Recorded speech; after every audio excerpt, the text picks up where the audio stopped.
जय श्री राम। आइए श्री रामचरित मानस के बाल कांड की कथा को हम आगे बढ़ाते हैं। पिछले प्रसंग में हमने जाना कि शिवजी और पार्वती जी जो हैं विवाह कर कर कैलाश पर निवास करने लग जाते हैं। फिर पार्वती जी के मन में जो है उत्पन्न होता है ख्याल कि उन्हें श्री राम जी की कथा फिर से सुननी है, क्योंकि पिछले जन्म में वो कथा सुन नहीं पाई थी, केवल शिवजी ने ही कथा सुनी थी जब वो अगस्त्य मुनि जी के आश्रम में जाते हैं और वो प्रभु श्री राम जी के भगवान होने पर प्रश्न चिन्ह लगाती हैं, उनके अस्तित्व पर प्रश्न चिन्ह कर देती हैं। इस वजह से जो है शिवजी जो है समाधि में चले जाते हैं। फिर इस जन्म में उनका दोबारा से विवाह होता है पार्वती जी से। अब पार्वती जी को जो है कहती हैं कि मुझे मेरे अंदर जो सारी मोह माया थी वो सब दूर हो गई है, अब मैं प्रभु श्री राम जी की कथा सुनना चाहती हूँ। मेरे से गलती हो गई थी जो मैंने पूछ लिया था कि कौन राम है, कि वो कैसे हो सकते हैं भगवान जो एक पत्नी के लिए, अपनी पत्नी के लिए रो रहा है। भगवान तो कभी रो ही नहीं सकते हैं, वो तो अजन्मे होते हैं, निराकार होते हैं। ऐसे करके पार्वती जी ने प्रश्न चिन्ह लगाया था। फिर कहती हैं कि क्या ये वही राम है, दशरथ पुत्र राम है, या ये वो राम है जिन्होंने रावण का वध किया था, और या वो राम है जिन्होंने धनुष बाण तोड़ा था। ऐसे करके काफ़ी प्रश्न पूछती हैं और कहती हैं कि जो वन में गमन कर रहे हैं क्या वो वही राम है।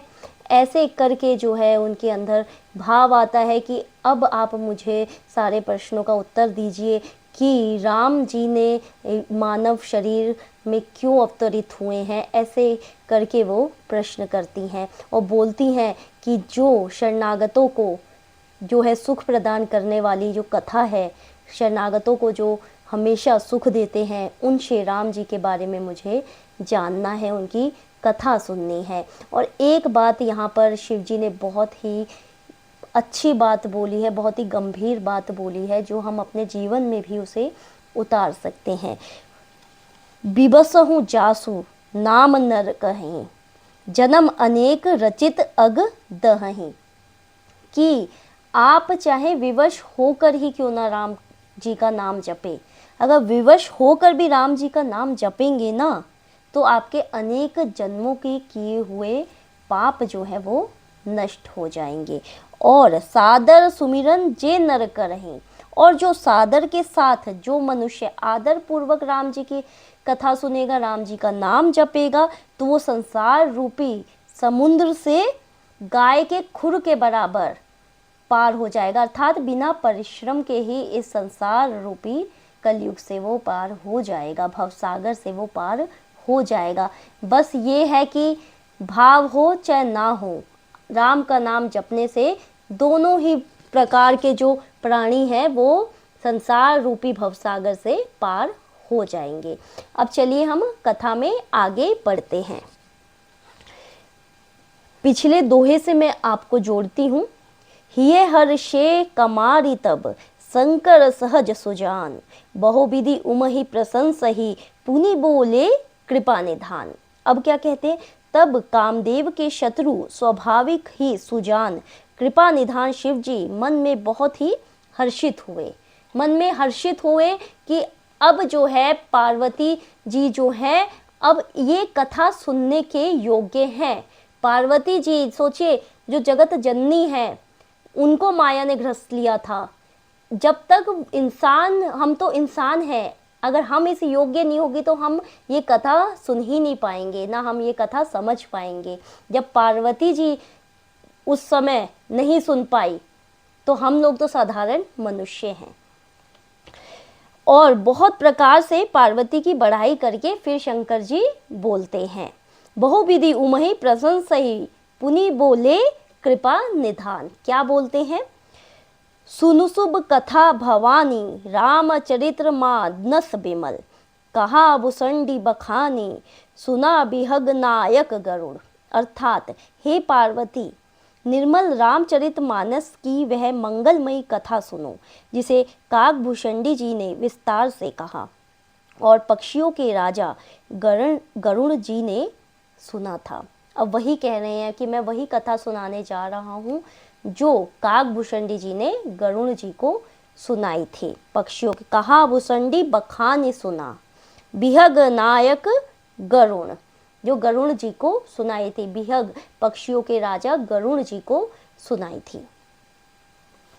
सो संवाद उदार जेहि, विधि भा आगे कहब, सुनहु राम अवतार चरित, परम सुंदर अनघ।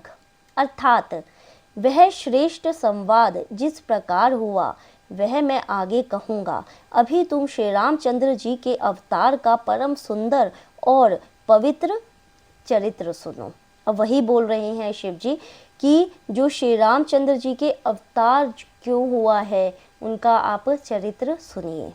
हरिगुण नाम अपार कथा, रूप अगीनत अमित, मैं निज मति अनुसार कहूँ, उमा सादर सुनहूँ। श्री हरि के गुण, नाम, कथा और रूप सभी अपार, अंगणित और असीम है। फिर भी हे पार्वती, मैं अपनी बुद्धि के अनुसार कहता हूँ, तुम आदर पूर्वक सुनो। शिव जी कहते हैं, सुनु गिरिजा हरि चरित सुहाए, विपुल बिसद निगमागम गाए, हरि अवतार हेतु जेहि होई, इद मिथंत कहीं जाई न सोई। अर्थात हे पार्वती सुनो, वेद शास्त्रों ने श्री हरि के सुंदर, विस्तृत और निर्मल चरित्रों का गान किया है। हरि का अवतार जिस कारण से होता है वह कारण बस यही है ऐसा नहीं कहा जा सकता। अनेकों कारण हो सकते हैं और ऐसे भी हो सकता है जिन्हें कोई जान ही नहीं सकता हो। अब वही शिव जी कह रहे हैं कि श्री राम जी का जो अवतार हुआ है उसके अनेकों कारण हैं। वही बोल रहे हैं कि ऐसे कई कारण हैं जिसे बहुत लोग नहीं भी जानते हैं। मैं सिर्फ मुख्य मुख्य कारण कहूँगा क्योंकि हर कल्प में अलग अलग कारण हुए हैं श्री राम जी के पृथ्वी पर अवतरित होने के। राम अत करिए बुद्धिमन बानी, मत हमारे अस सुनहि सयानी, तदपि संत मुनि वेद पुराना, जस कछु कहीं सब मति अनुमाना। हे सयानी सुनो, हमारा मत तो यह है कि बुद्धि, मन और वाणी से श्री रामचंद्र जी की तर्कना नहीं की जा सकती। तथापि संत, मुनि, वेद और पुराण अपनी अपनी बुद्धि के अनुसार जैसा कुछ कहते हैं। तस मैं सुमुखी सुनावऊँ तो ही, समुझी परई जस कारण मोही। और जैसा कुछ मेरी समझ में आता है हे सुमुखी, सुमुखी अर्थात पार्वती जी, वही कारण मैं तुमको सुनाता हूँ। जब जब होई धर्म के हानि, बाढ़ई असुर अधम अभिमानी। अब क्या बता रहे हैं? पहला कारण, जब जब धर्म का नाश होगा और नीच अभिमानी राक्षस बढ़ जाते हैं तब तब तब भगवान जो है पृथ्वी पर अवतरित होते हैं। जब जब होई धर्म के हानि, बाढ़ई असुर अधम अभिमानी। बाढ़ई जब असुर लोग जो है, राक्षस लोग जो है बढ़ जाते, अत्याचार बढ़ने लग जाता है, अधम अभिमानी, अभिमान आ जाने लगता है, तब भगवान का तब जन्म होता है, तब वो अवतरित होते हैं। करहि अनीति जाई नहीं बरनी, सीधहि विप्र धेनुसुर धरनी। और वे ऐसा अन्याय करते हैं जिसका वर्णन नहीं हो सकता, तथा ब्राह्मण, गो, देवता और पृथ्वी कष्ट पाते हैं। तब तब प्रभु धरी विविध शरीरा, हरहि कृपा निधि सज्जन पीरा। तब तब वे कृपा निधान प्रभु भांति भांति के शरीर धारण कर सज्जनों की पीड़ा हरते हैं। वही बोल रहे हैं शिव जी, जब जब धर्म की हानि होती है और जो दुष्ट होते हैं उनका पाप बढ़ जाता है और ब्राह्मणों पे जो अत्याचार करते हैं, गायों पर जो अत्याचार करते हैं, जब ये बढ़ने लग जाता है तब तब प्रभु का अवतार होता है पृथ्वी पर। अब यहाँ पर दोहा है, असुर मारी था पही सुरह, राखई निज श्रुति सेतु, जग विस्तार ही बिसद जस, राम जन्म कर हेतु। अर्थात वे असुरों को मारकर देवताओं को स्थापित करते हैं और अपने वेदों की मर्यादा की रक्षा करते हैं और जगत में अपना निर्मल यश फैलाते हैं। श्री रामचंद्र जी के अवतार का ये कारण है। सोई जस गाय भगत भव तरहि, कृपा सिंधु जन हित तनु धरहि। उसी यश को गा गा कर भक्त जन भव सागर से तर जाते हैं।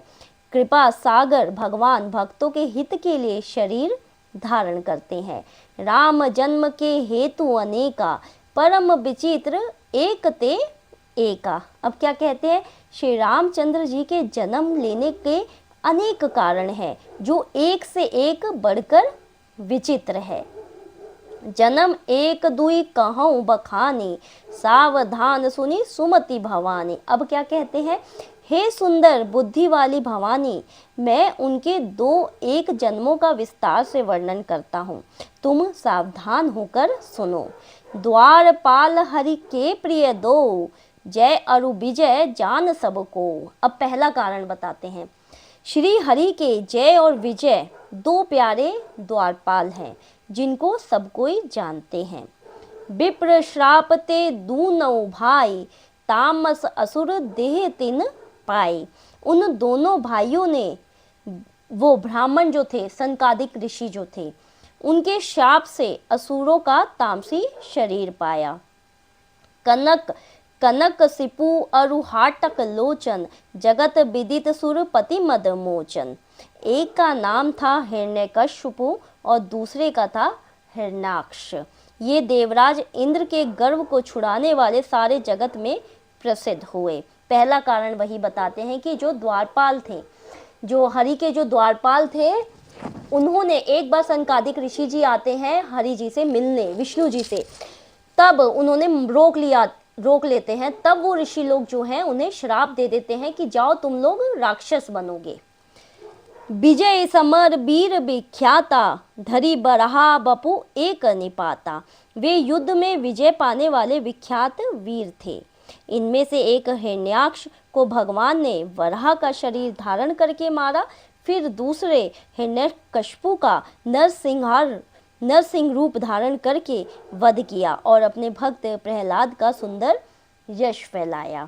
होई नरहरि दूसर पुनि मारा, जन प्रहलाद सुजस विस्तारा। प्रहलाद का सुंदर यश फैलाया, अपने भक्त प्रहलाद का। ये पहला कारण बताया। अब यहाँ पर दोहा है। भय निशाचर जाइते, महावीर बलवान, कुंभकर्ण रावण सुभट, सुर विजयी जग जान।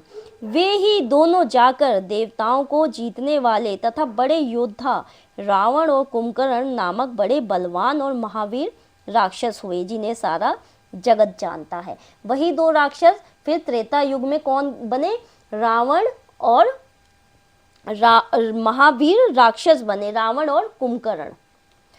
मुकुट न भय हते भगवाना, तिनि जन्म द्विज बचन प्रवाना। भगवान के द्वारा मारे जाने पर भी वे हिरण्याक्ष और हिरण्यकश्यपु इसलिए मुक्ति नहीं हुए कि ब्राह्मण के वचन, जो शाप दिया गया था सनकादिक ऋषि ने, उनका प्रमाण 3 जन्मों के लिए था। अतः एक बार उनके कल्याण के लिए भक्ति प्रेम भगवान ने फिर अवतार लिया। 3 बार कहा था, एक बारी त्रेता युग में फिर आए, फिर द्वापर युग में भी वो बन के आए, वो दोनों राक्षस। कश्यप अदिति तहा पितु माता, दशरथ कौशल्या विवेख्याता। वहाँ मतलब उस अवतार में कश्यप और अदिति उनके माता पिता हुए, जब हिरण्यकश्यप और हिरण्याक्ष जो 2 राक्षस थे, जो दशरथ और कौशल्या के नाम से प्रसिद्ध थे। एक कल्प एहि विधि अवतारा, चरित्र पवित्र की ये संसारा। एक कल्प में इस प्रकार अवतार लेकर उन्होंने संसार में पवित्र लीलाएं की। एक कल्प सुर देखी दुखारे, समर जलंधर सन सब हारे। अब बताते हैं, दूसरा कारण बताते हैं कि क्यों भगवान को आना पड़ा। एक कल्प में सब देवताओं को जलंधर दैत्य से युद्ध में हार जाने के कारण दुखी देखकर शिवजी ने उसके साथ बड़ा घोर युद्ध किया। शंभु कीन संग्राम अपारा, धनुज महाबल मरई न मारा। और पर महाबली जो दैत्य जालंधर दैत्य था वो किसी से नहीं मर रहा था। शिवजी ने भी उसके साथ युद्ध किया, तब भी वो जालंधर जो है नहीं मारा जा रहा था। तो वही कह रहे हैं, परम सती असुराधिप नारी तेहि बल ताहि न जित ही पुरारी। उस दैत्य राज की स्त्री परम सती मतलब बहुत ही पवित्र थी। उसी के प्रताप से त्रिपुरासुर जैसे अजय शत्रु का विनाश करने वाले शिवजी भी उस दैत्य को नहीं जीत सके। शिवजी भी उस दैत्य को इसलिए नहीं जीत पा रहे थे क्योंकि जो उसकी पत्नी थी वो बहुत ही ज़्यादा सती थी, पतिव्रता थी। उसके ही तप से वो राक्षस जो जलंधर है वो जिंदा रहता था, युद्ध में पराजय उसको नहीं मिलती थी। अब यहाँ पर दोहा है, छल करी टो रहूं तासु व्रत प्रभु सुर कारज कीन जब ते ही जानेऊ मरम तब श्राप कोप करी दीन। प्रभु ने छल से उस स्त्री का व्रत भंग कर देवताओं का काम किया। अब उन्हें जो है विष्णु जी को जो है उस जालंधर राक्षस का वेश देकर आना पड़ा जब जालंधर एक बारी युद्ध में गया था, क्योंकि उसकी पत्नी ने बोला था कि जब तक मैं ध्यान में बैठी हूँ, मेरे नेत्र नहीं खुलते, तब तक आप जो है मरेंगे नहीं। तब भगवान को आना पड़ा उस राक्षस का वेश धारण करके। जब उस स्त्री ने यह भेद जाना तब उसने क्रोध करके भगवान को श्राप दे दिया। इतनी वो पतिव्रता थी कि उसने भगवान तक को श्राप दे दिया। तासु श्राप हरि दीन प्रमाना कौतुक निधि कृपाल भगवाना। लीलाओं के भंडार कृपालु हरि ने उस स्त्री के शाप को प्रमाण्य दिया, स्वीकार किया। तहा जलंधर रावण भयहु रनहति राम परम पद दयो। अब ये दूसरा कारण था, जो जलंधर था वही रावण बनकर जन्म लिया और प्रभु श्री राम जी को उसको आना पड़ा, प्रभु श्री राम जी को धरती पर उसका उद्धार करने के लिए। एक जन्म कर कारण एहा जेहि लगी राम धरी नर देहा। एक जन्म का कारण यह था जिसे श्री रामचंद्र जी ने मनुष्य देह धारण किया। प्रति अवतार कथा प्रभु केरी सुनी मुनि बरनी कभी न घनेरी। हे भरद्वाज मुनि, सुनो, प्रभु के प्रत्येक अवतार की कथा का कवियों ने नाना प्रकार से वर्णन किया है। अब यहाँ पर भी पता ही है आप सभी को कि यहाँ पर भरद्वाज मुनि को बता रहे हैं कि ये जो कथा जो है बहुत ही मतलब अनेक कारणों से यहाँ पर जो है प्रभु श्री राम जी को आना पड़ा था। यहाँ पर याज्ञवल्क्य ऋषि भी जो है कथा सुना रहे हैं, तो वो भी बोल रहे हैं कि बहुत ही कारण थे। नारद श्राप दीन एक बारा कलप एकत ही लगी अवतारा। गिरिजा चकित भय सुनी बानी नारद विष्णु भगत पुनि ज्ञानी। अब यहाँ पर बताते हैं तीसरा कारण कि क्यों भगवान को आना पड़ा। एक बार नारद जी ने श्राप दिया, अतः एक कल्प में उसके लिए अवतार लेना पड़ा। यह बात सुनकर पार्वती जी बड़ी चकित हुई और बोली कि नारद जी तो विष्णु भक्त और ज्ञानी है। अब पार्वती जी के जो गुरु हैं वो नारद जी, तब वो सोचती हैं कि नारद जी ने कैसे श्राप दे दिया जब वो खुद ही इतने परम भक्त हैं। तो उनको बहुत आश्चर्य होता है सुन के। कारण कवन श्राप मुनि दीन्हा का अपराध रमापति कीन्हा। मुनि ने भगवान को श्राप किस कारण से दिया? पार्वती जी जिज्ञासावश पूछती हैं कि नारद मुनि ने क्यों श्राप दिया। लक्ष्मीपति भगवान ने उनका क्या अपराध किया था? यह प्रसंग मोहि कहो पुरारी मुनि मन मोह अचारज भारी। हे पुरारी, हे पुरारी अर्थात शंकर जी, यह कथा मुझसे कहिए। मुनि नारद के मन में मोह होना बड़े आश्चर्य की बात है। देखिए नारद जी के मन में भी जो है मोह उत्पन्न हो गया था, प्रभु की ये सब लीलाएं तो थी। अब यहाँ पर दोहा है, बोले बिहसी महेश तब ज्ञानी मूड ना कोई। जेहि जस रघुपति करहि जब सो तस ते ही छन होई। तब महादेव जी ने हंसकर कहा, ना कोई ज्ञानी है ना मूर्ख। श्री रघुनाथ जी की जब जिसको जैसे करते हैं वह उसी क्षण वैसा ही हो जाता है। यहाँ पर जो है लीलाएं, भगवान की ही लीला थी ये सब, जो नारद मुनि जी से श्राप अपने आप को दिलवाया। कहूँ राम गुण गाथ भरद्वाज सादर सुनहु, भव भंजन रघुनाथ भजू, तुलसी तजी मान मद। याज्ञवल्क्य जी क्या कहते हैं, हे भरद्वाज, मैं श्री रामचंद्र जी के गुणों की कथा कहता हूँ, तुम आदर से सुनो। तुलसीदास जी कहते हैं, मान और मद को छोड़कर आवागमन का नाश करने वाले रघुनाथ जी को भजो। तुलसीदास जी यहाँ पर कह रहे हैं। हिमगिरी गुहा एक अति पावनी, बह समीप सुर सरी सुहावनी। हिमालय पर्वत में एक बड़ी पवित्र गुफा थी, उसके समीप ही सुंदर गंगा जी बहती थी। आश्रम परम पुनीत सुहावा, देखी देव ऋषि मन अति भावा। वह परम पवित्र सुंदर आश्रम देखकर नारद जी के मन को बहुत ही सुहावना लगा। निरखी सेल सरी विपिन विभागा, भयउ रमापति पदे अनुरागा।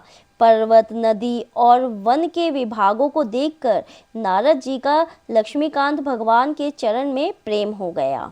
भगवान का स्मरण करते ही उन नारद मुनि के श्राप की, जो श्राप उन्हें दक्ष प्रजापति ने दिया था और जिसके कारण वे एक स्थान पर नहीं ठहर सकते थे, उनकी गति रुक गई और मन के स्वाभाविक ही निर्बल होने से उनकी समाधि लग गई। अब वो यहाँ पर बता रहे हैं, यहाँ पे शिव जी अब बता रहे हैं कि नारद मुनि जी ने क्यों श्राप दिया था। सुमिरत हरहि श्राप गति बाधी, सहज विमल मन लागी समाधि। अब एक बार की बात है कि नारद मुनि जी को तो श्राप दिया गया था, दक्ष प्रजापति ने उन्हें श्राप दिया था कि तुम एक जगह कहीं नहीं टिक सकते हो, तो उस कारण जो है वो नारद मुनि जो है समाधि में लीन हो गए थे एक गुफा में जाकर। मुनि गति देखी सुरेश डेराना, काम ही बोली कीन सन्माना। नारद मुनि की ये तपस्या की स्थिति देखकर देवराज इंद्र जो है वो डर गए।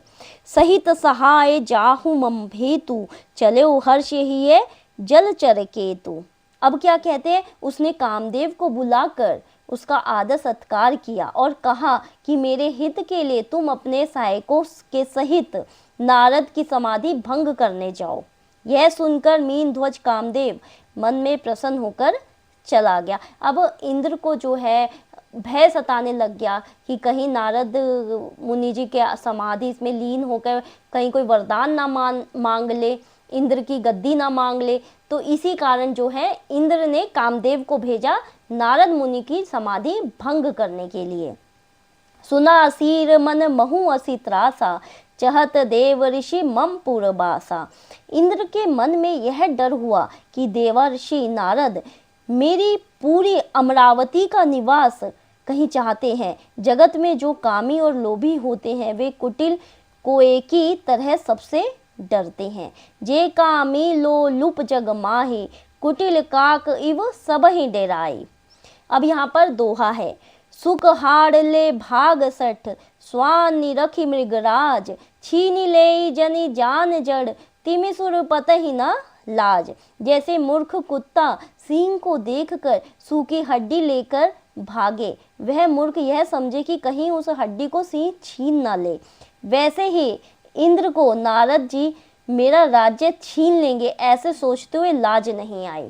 वही बोल रहे हैं कि एक शेर के आगे सूखी हड्डी कोई कुत्ता लेके भाग रहा है तो कुत्ता सोचता है कि मैं तो भैया सिंह शेर से है आगे उसकी हड्डी लेके आ गया हूँ। तो वही नारद इंद्र को जो है भय हो जाता है कि कहीं ये मेरी गद्दी ना ले ले।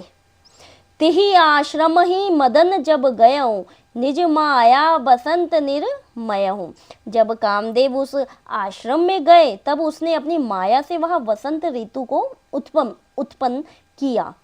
कुसुमित विविध बिटप बहुरंगा, कूजहि कोकिल गुजहि भृंगा।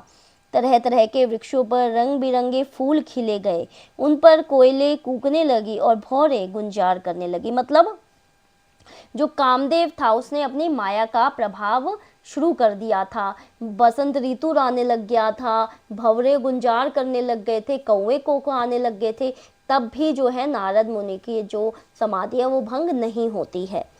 चली सुहावनी त्रिविध बयारी, काम कृसानु बढ़ा व निहारी, रंभादिक सुर नारी नबीना, सकल असमरसर कला प्रवीणा।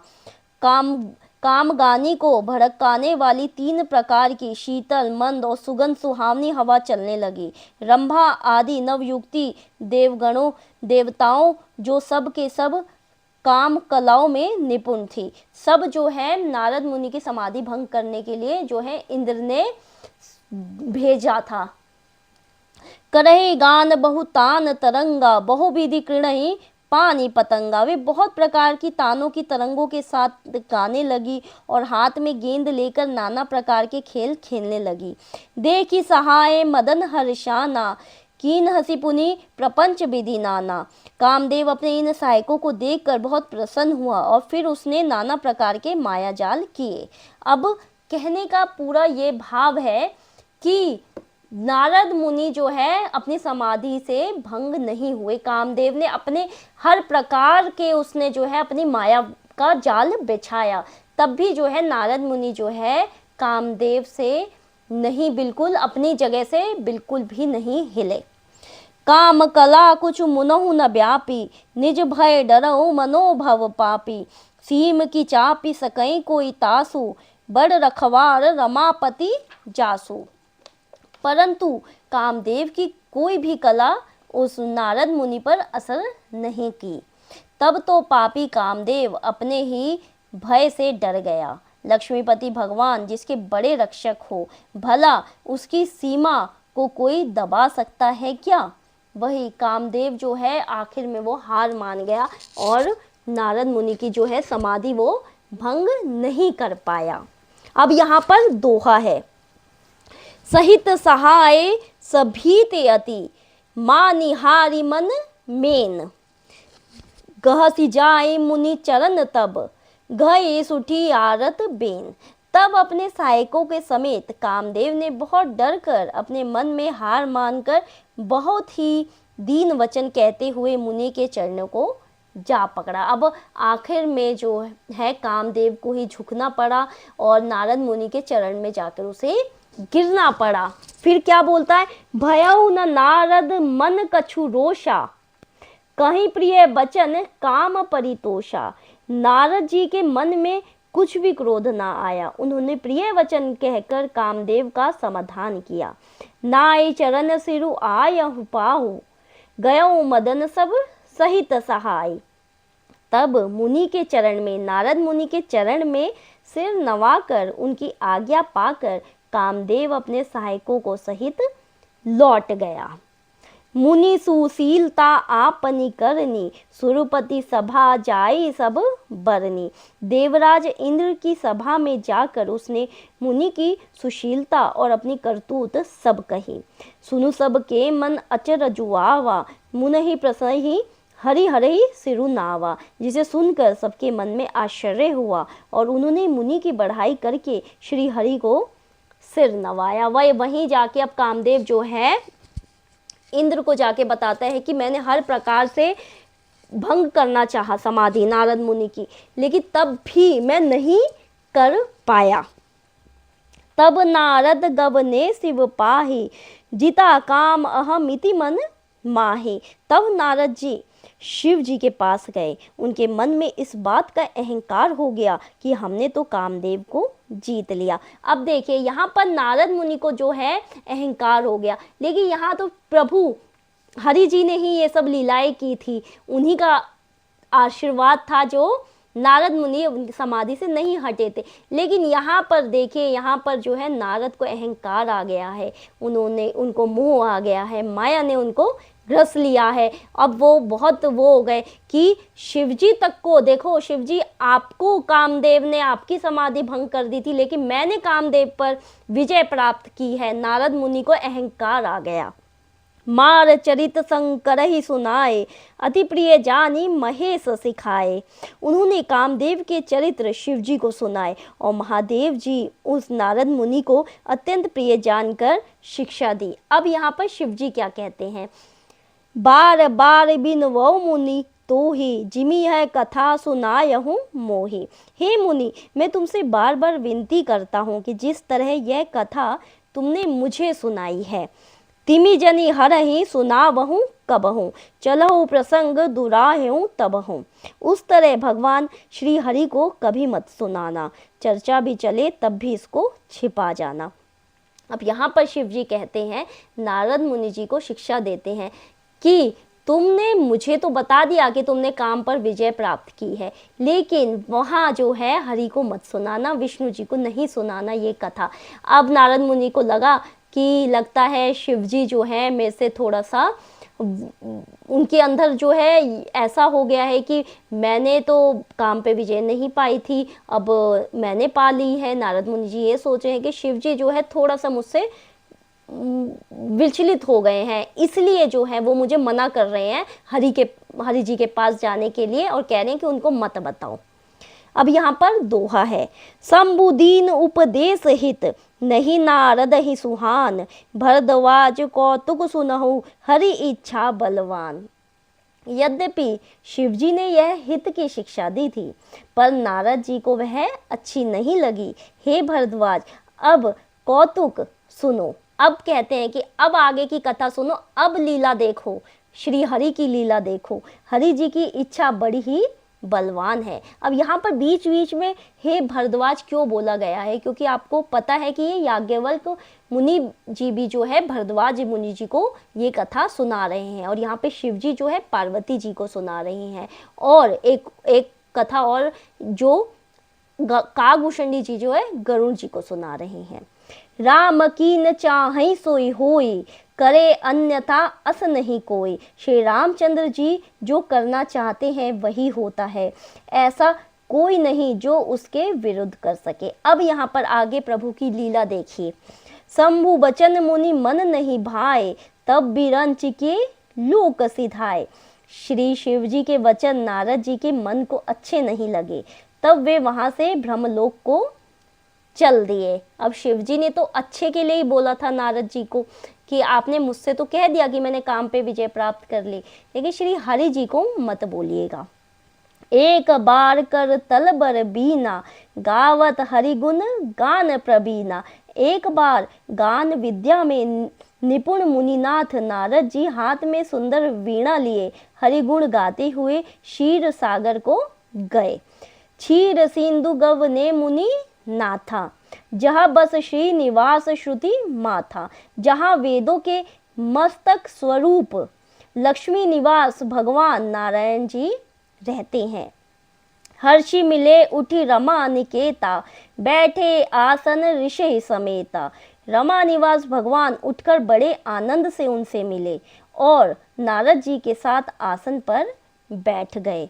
बोले बियसी चराचर राया, बहुते दिनन कीन मुनि दाया। अब क्या कहते हैं, चराचर के स्वामी भगवान हंसकर बोले, हे नारद मुनि, आज आपने बहुत दिनों पर दया की है। अब ये बात सुनकर जब श्री हरि जी ने बोला कि आपने बहुत दया की है, तब नारद मुनि जी को और ज़्यादा अहंकार हो जाता है कि देखिए आप मुझे मतलब प्रभु कह रहे हैं कि आपने बहुत दिनों में दर्शन दिए हैं, तो और ज़्यादा वो होने लग जाते हैं।